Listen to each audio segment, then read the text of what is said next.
أذيق العيد كأس المرارة والقرح ولابوا نداء الله يا قادة الفتح أذيق العيد كأس المرارة والقرح. E então existe a promessa de Balfour de que os judeus, né, teriam o apoio da Inglaterra para a constituição, né, de um Estado na Palestina. E aí acontece toda essa movimentação. Então começa uma imigração de judeus nos navios da Inglaterra, ingleses, né, com a proteção até chegarem à Palestina, e aí começam a criar os kibbutz. E aqui começam a surgir alguns grupos terroristas da comunidade judaica migrante. Não esqueçamos aqui, temos que fazer sermos sensatos e não esquecermos de que já existiam judeus lá e que foram prejudicados. Então não eram todos os judeus que concordavam com essa imigração. Então você tem judeus palestinos e vem os judeus vindos de todos os lugares do mundo, principalmente Europa e Rússia.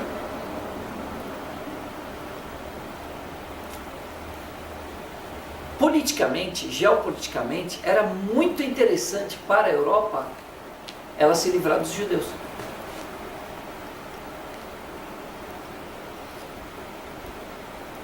Por N questões. Tinha uma desavença, existiam várias outras teorias. E aí acontece o que? Aparecem alguns kibbutz, são formados kibbutz, porém existe o surgimento de grupos terroristas, entre eles o Haganah. Então essa questão de que o grupo palestino terrorista, não, isso não é novidade, grupo terrorista ali começou com o Haganah e começou com os outros grupos que faziam atentados contra palestinos e contra o exército colonial inglês. Qual que era o objetivo? É fazer os palestinos saírem de suas terras e lá montar esses kibbutzim, né? E tomar a terra mesmo. Não estou trazendo novidade, não é uma questão, eu estou trazendo questões históricas, basta ver isso na história. Pelo contrário, a história está muito mais rica do que eu estou falando, está até sendo cordial, com muitos grupos terroristas, podia citar todos eles, e as atrocidades que eles já fizeram, e as pessoas que perderam suas terras, que foram tomadas, que foram roubadas injustamente. Então, existem muitos fatos aqui que nós não estamos citando, uma questão também de tempo, mas acredito que todos deveriam ler a história, porque se você não lê a história, você é refém do que se fala hoje. Ou você me conhece, ou você vai ter que acreditar na minha palavra agora, o que eu falar hoje. Ou leia a minha história, meu currículo. Vai ter que... ou você conhece a história, ou você acredita em tudo que se fala. Tem um provérbio árabe que diz: escute de mim e não escute sobre mim. Veja o que eu de fato falo, não escute o que os outros falam que eu falei. Vamos voltar para a história. O nosso problema é que nós não lemos história, porque para nós a história não tem tanta importância. Esse fato de desmerecer a história fez com que muitas pessoas perdessem seus direitos. A primeira coisa, quando a gente vai num juiz, estamos num conflito, a primeira coisa que ele quer ouvir é a história. Me conte o que aconteceu, me conte a história, para eu poder julgar. Então a história é uma das principais disciplinas que nós deveríamos atentar. E os principais temas que nós deveríamos estudar e pesquisar. E aqui começa o surgimento de uma ideia de que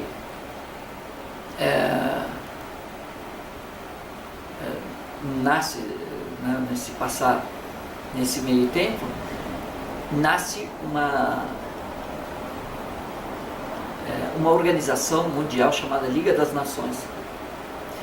E essa Liga das Nações, lógico, tem um acordo de Sykes-Picot também, que são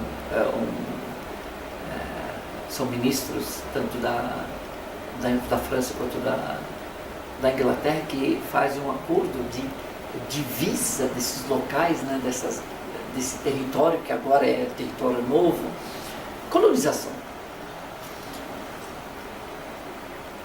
Tem a Segunda Guerra Mundial.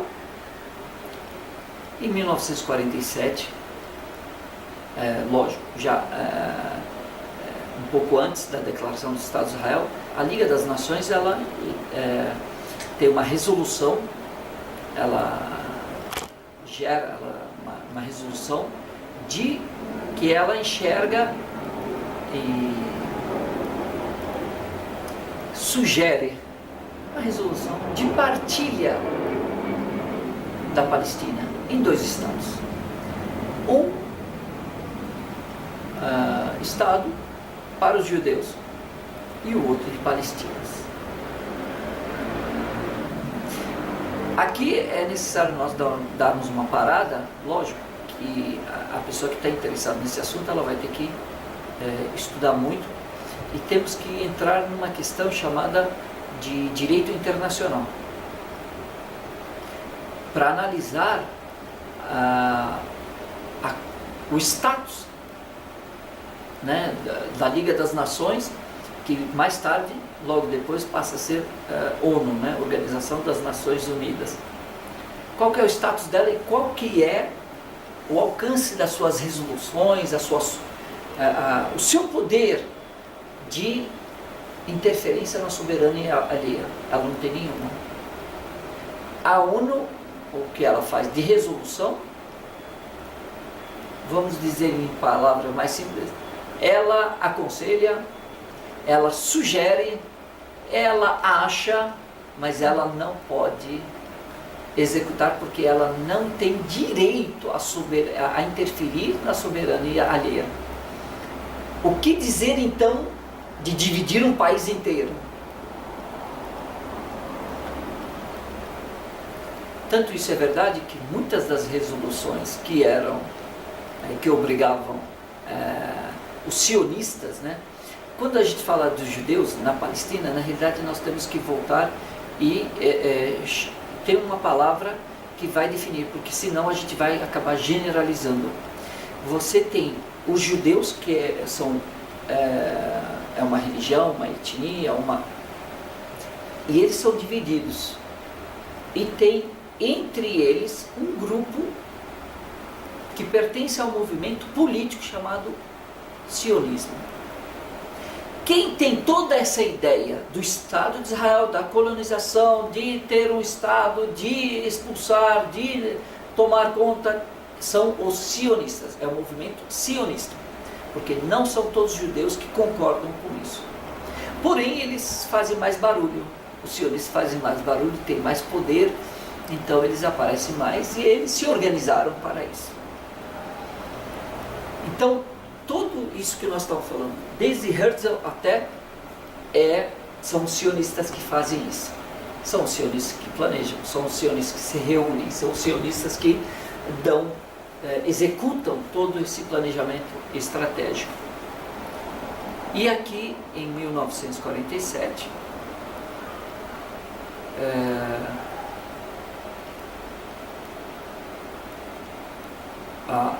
o governo, o exército inglês, ele anuncia a saída dele da Palestina.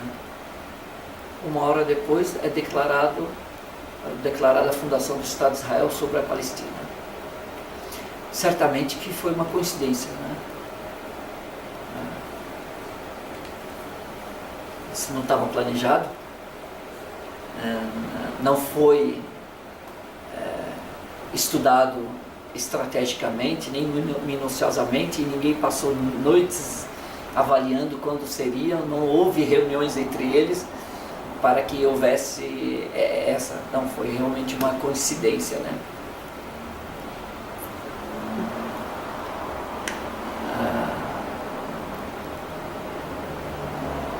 E aí é declarado o Estado de Israel, e aqui vem uma reflexão que nós devemos fazer. Um povo que invade um país e de repente, com forças externas, toma uma terra que não lhes pertence. Porque qual a alegação? Aqui tem que surgir, eu vou tomar uma terra, mas eu tenho que ter pelo menos alguma coisa, mesmo que não tenha validade, mas tem que ter um motivo. Qual que é? Uma terra sem povo para um povo sem terra. Quem disse que a Palestina estava sem terra? Pelo contrário, o que eu saiba é que a Palestina tinha soberania, tinha bandeira, tinha hino nacional, tinha uma língua oficial, tinha um governo constituído, haviam cidadãos chamados palestinos, carteira de identidade, carta de motorista, cartório, tinha uma estrutura governamental. De repente esse país não desaparece do mapa e passa a ser chamado de Estado de Israel. Tudo isso é necessário uma análise muito profunda. A não ser que a gente queira ser enganado, aí tudo bem. Eu tenho preguiça de ler, tudo bem. Então você acredita em qualquer coisa também, e Papai Noel e o Coelhinho da Páscoa estão chegando.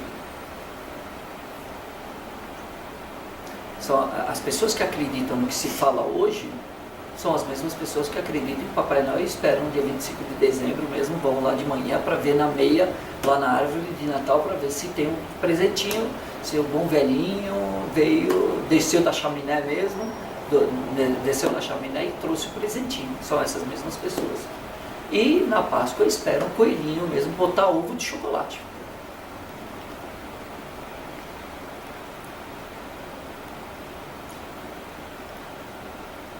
E aqui começa, certamente, o que não poderia se esperar diferente, né? Que esse povo, ele reagisse. Quando esse povo falou, esse povo não são só os muçulmanos, apesar de serem maioria, mas se levantaram judeus, se levantaram cristãos, contra essa injustiça que estava sendo feita. E aqui começa todo esse imbróglio. E é uma questão territorial. É uma questão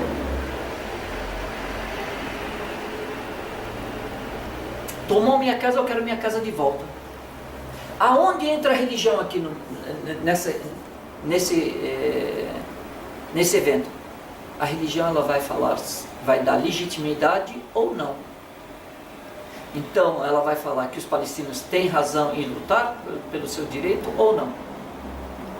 E nesse caso, a religião islâmica, ela fala assim, para os judeus, para os cristãos e para os muçulmanos. Vocês têm o direito de se defenderem, de resistirem e de tomar sua terra de volta. Como que tomaram? Como é que roubam sua terra? Se você tiver condições, retome o que é seu, não há problema nenhum. E assim as pessoas, os palestinos vão levando isso até hoje. No começo, a ideia de que um plano de paz, ou um plano os salvaria, primeiro eram os árabes, os países árabes vão nos salvar. E percebeu-se que os árabes não eram os árabes esperados. De repente os árabes eram mais pró-colonizadores do que pró-colonizados. Eram mais pró-opressores do que oprimidos. Não o povo, mas os sistemas, porque também foram governados e esses sistemas foram colocados pelo colonizador. Quando saiu, deixou quem atendesse seus interesses ali. Então, é tudo concatenado. E aí esses palestinos começam a esperar, e aí vem vários acordos que nunca eram, pelo contrário, depois de cada acordo você via o aumento dos assentamentos e o aumento do Estado de Israel, em detrimento. E aí hoje, se você olhar, você tem algumas cidadezinhas, algumas localidades como sendo palestinos, né? Ali, Gaza, Cisjordânia.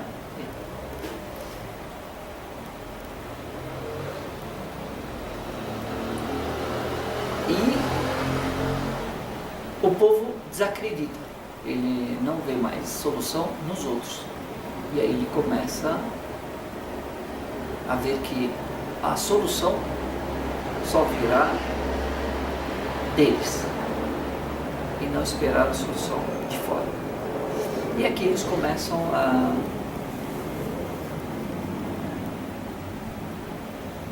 a se reeducar, a estudar a sua história, a estudar as suas condições. E aqui começam a planejar e a resistir. E aí surge a primeira intifada, surge a segunda intifada, e todo o medo agora é surgir a terceira. O medo dos sionistas é que surja, e de alguns árabes, é que surja a terceira intifada. O que essa organização em Gaza, independente das nomenclaturas, nós não podemos negar o direito de resistência a um povo oprimido.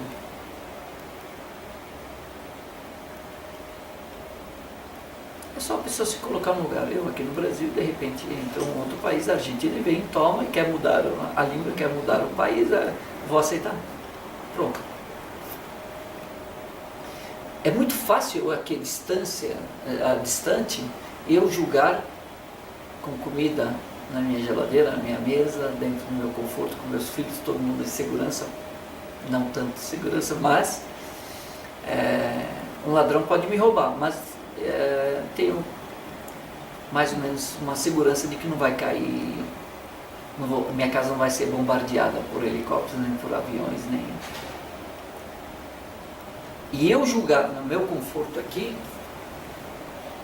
eu julgar e falar, esses palestinos, por que já não... Esses palestinos judeus, por que não se acertam? Outra questão esses palestinos terroristas,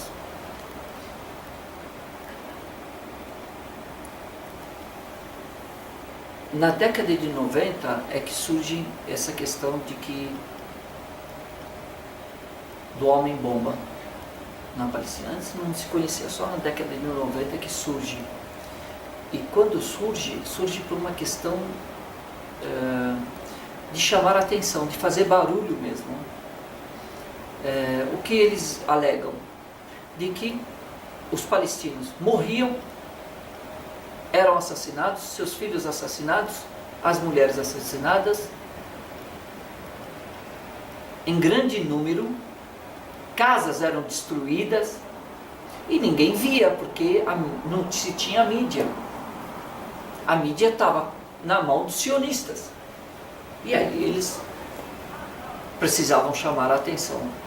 Então eles queriam Da mesma forma como dói neles, eles queriam fazer o outro sentir essa dor.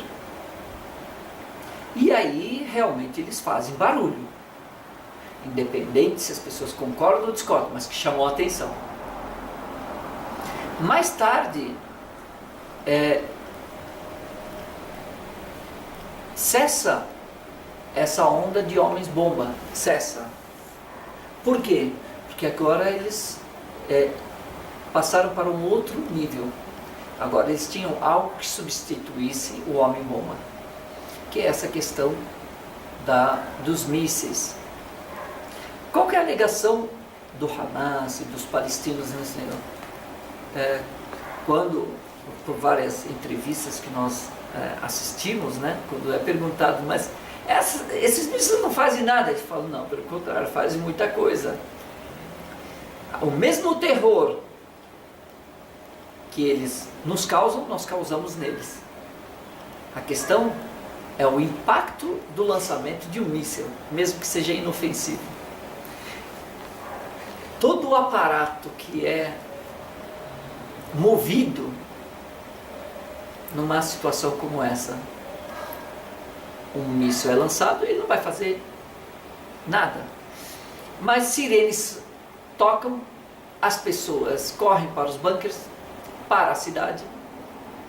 Há um terror, cria um pavor, cria terror, então eles alcançaram o objetivo deles, que é ação e reação. Então vamos levar a eles aquilo que eles estão colocando entre nós. E aí fica uma pergunta.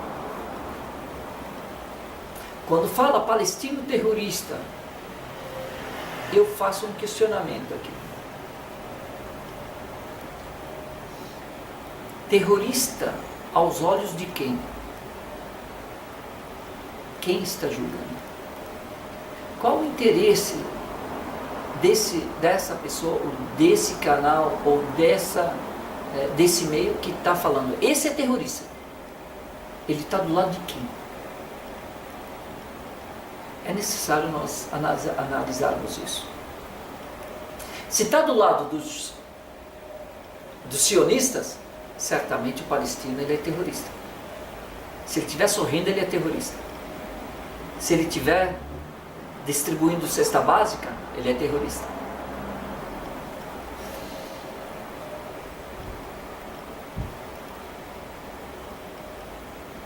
Esse piloto sionista que está atacando os palestinos, aos olhos dos sionistas ele é herói. E aos olhos dessa mídia ou desse meio de comunicação, ou esse que está julgando, né? Esse juiz que está julgando, esse é terrorista, ele é herói, porque ele tem um lado, que é o sionismo. Então ele vai ver que tudo que os sionistas fazem é correto, e o adversário deles, o inimigo deles, é terrorista. Se esse meio tivesse do lado dos palestinos, o palestino seria o herói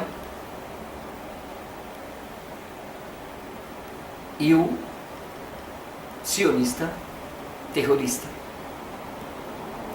Mas como a maior parte do meio de comunicação, os meios de comunicação estão do lado dos sionistas, você vê essa questão. Por isso que os acadêmicos, verdadeiros acadêmicos, não os que são comprados, não os que são pagos, não aqueles que são subservientes, não são aqueles que estão no lerite, né, na folha de pagamento, aqueles que são verdadeiros, que honram o conhecimento, que honram a academia, que participam dela, que honram o conhecimento, que honram a história.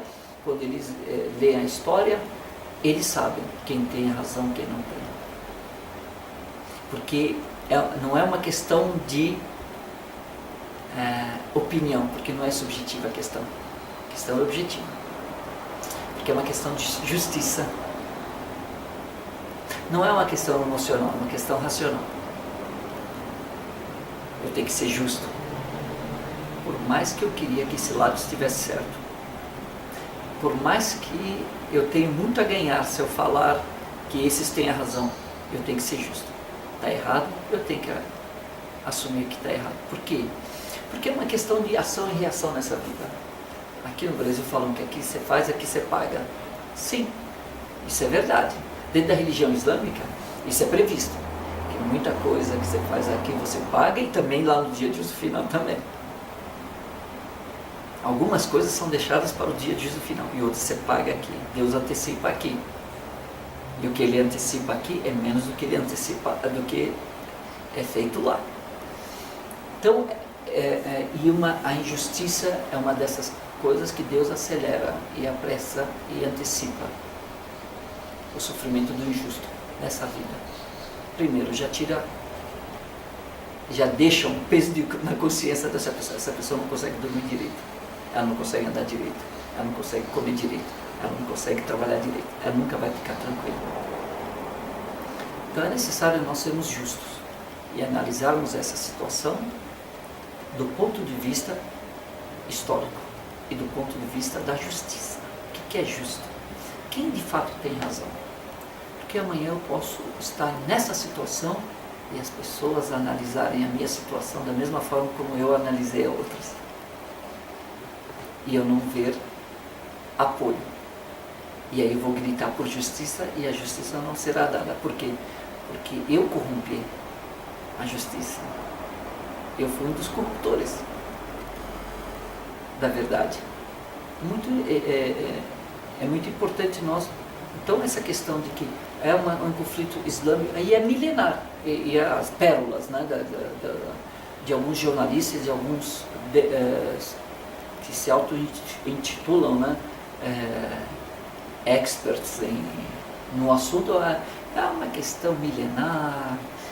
Por que eles não se resolvem de uma vez? É um pensamento muito simplista e, para não dizer hipócrita, é uma questão um pouco falsa. Quando eu falo que é uma questão milenar, eu já mostrei que eu não conheço nada de história. A outra questão, quando eu falo que é uma questão religiosa, que se fosse religiosa me justificaria eu agredir os judeus onde quer que eles estivessem. Não, é uma questão territorial e política. É um movimento político dentro de uma nação que tomou uma terra de outro. E o dono dessa terra está querendo a terra de volta. Pronto.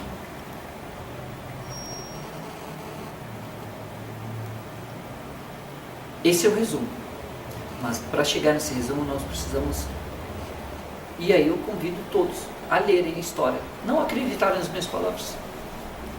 Talvez eu seja somente a chave para despertar essa curiosidade. Vamos ver se o Sheik tem razão mesmo ou não. Vamos ver se ele interpretou direito a história. Vamos voltar para a história. Mas a história verdadeira, não aquela escrita pelo vencedor. Não, nós temos que ver os dois lados. Nós temos que ver fatos. Não basta ser a terra me foi prometida e pronto, não. A partir do momento que a terra é prometida para os justos e esse justo deixou de ser justo, deixou de ter direito à terra prometida. A terra prometida aos justos. A partir do momento que eu deixei de ser justo, deixei de ter direito à terra prometida.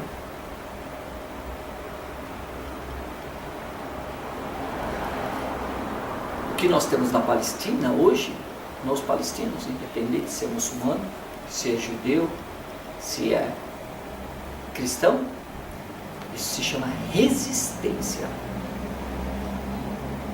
E o que os sionistas estão fazendo é uma forma pós-moderna de colonização. Esse tipo de colonização nunca foi visto antes na história. Dessa forma, não. Já houve várias várias formas, né? Assistimos na história, vimos, estudamos várias formas de colonização. Porém, dessa forma é a primeira. Com uma Liga das Nações dando apoio e sem ter direito a interferir na soberania dos outros e falar o que o outro país tem que ser e assim. Uma sequência de injustiças cometidas por países, quer dizer, por soberanias, não são grupo de pessoas, são potências fazendo isso. Quando eu determino e pratico uma injustiça, eu já estou decretando que será feita uma injustiça contra mim, mais cedo ou mais tarde. E pela história, quando a gente estuda a história, é muito importante, essa questão de história é muito importante. A gente aprende uma coisa: quem luta pela justiça, pelo seu direito, ele sempre dorme tranquilo. Ele sempre luta e dá a vida tranquilamente. Ele não se importa com o que os outros falam dele, como os outros o rotulam. Ele vai continuar porque ele acredita, porque ele tem esse direito. Quem fica com medo é o outro lado, que não consegue dar a vida, luta para viver, enquanto o dono do direito, ele luta para morrer. Porque ele prefere morrer lutando, resistindo na justiça, do que viver covarde, subjugado, escravo. Isso é muito importante, porque não é somente uma questão de terra que está envolvida, é uma questão de soberania, é uma questão de honra, é uma questão de dignidade, é uma questão de liberdade. Liberdade de mente, não é só liberdade física.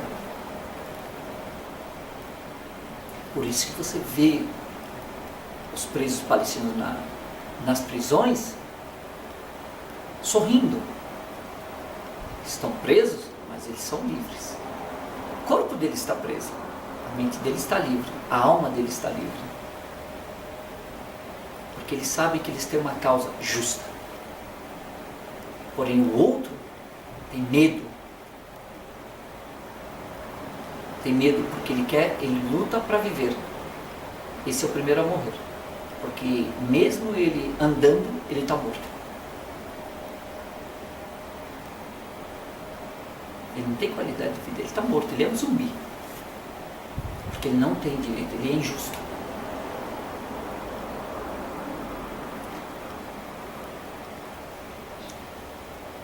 Essas são algumas questões só que é importante nós citarmos a história. A injustiça sempre perde e a justiça sempre prevalece. Pode demorar um pouco. Demora porque, dependendo da maioria, se a maioria é injusta ou a maioria é justa. Se a maioria é justa, a injustiça demora pouco. Mas quando a gente vê que a injustiça demora muito tempo, ela sobrevive muito tempo, é porque a maior parte das pessoas é injusta. E aí existe uma renovação. E aí, nessa renovação, volta o direito a quem tem direito. Deus abençoe a todos. Subhanallah walhamdulillah wa la ilaha illallah. Subhanallah walhamdulillah wa la ilaha